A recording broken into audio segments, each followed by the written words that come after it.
Right, there is said to be two different theories in changing attitudes. The first one is cognitive dissonance. This is tension resulting from having contradictory thoughts or beliefs uh, about something or someone.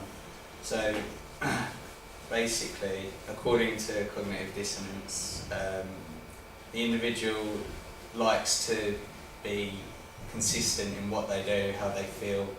So once you give them an opposite or inconsistent feeling, they feel uncomfortable with it. So, and that's what dissonance is, it's an inconsistency basically. So individuals will try to avoid the dissonance by changing their beliefs or what they do. So an example of this could be like in boys dance, when obviously boys dance isn't really a popular sport for boys, so to change your attitude you could bring in different ideas about dance, more knowledge. This will change their cognitive effect, which is the first part of the triadic model. To change their second belief or their affective aspect, you should engineer different situations where they will enjoy the dance and bring in modern music, and that will get them going with the task. And this would hopefully change the behavioural aspect, so they see that dance is fun and it's not just for girls, so they'll want to take part in the next one. So the evaluation of this, it's criticised for being too simplistic and doesn't take into account each individual's personality or motivation, and whether they have consistency for the thingy. Alright, the next one's persuasive communication, and that's an active, coercive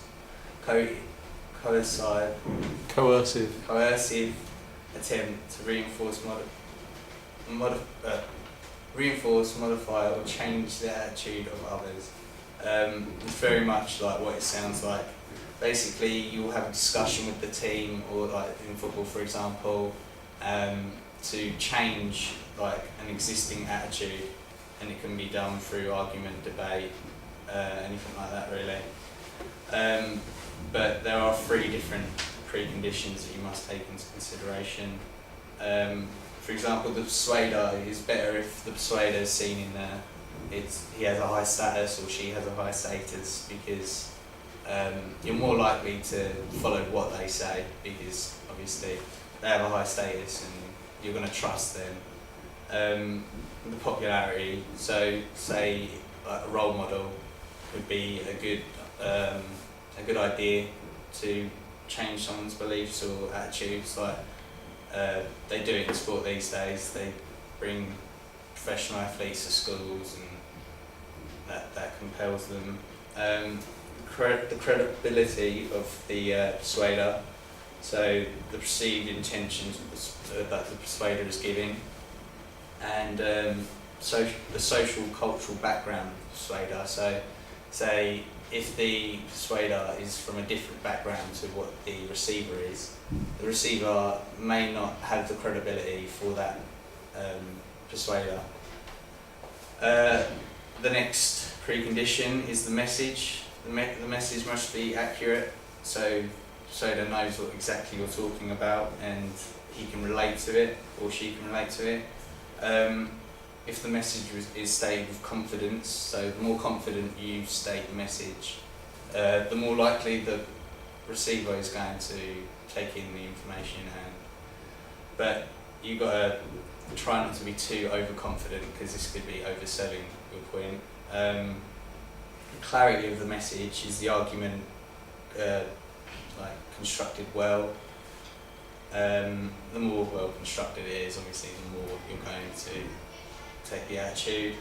And is the message appealing to the receiver? Does it does it, like on an intellectual or logical level or factual relevance to that performer or receiver. The next one is the receiver. They must be, they've got to be ready for the information, they've got to be able to understand it, like relate to it, and it also depends on how strong their current attitude is, and is it going to be possible to actually persuade them to change their attitude. And lastly, are they motivated to change, or at least stay open to other ideas? Pushing too hard can cause like a negative effect, causing the person to actually close up and not actually change the attitude. The problems with persuasive communication. It is useful to like elite performers, but however, if a belief is more strongly held, it's going to be more difficult, and you need a different tactic to change an attitude. So that's where cognitive dissonance would come in.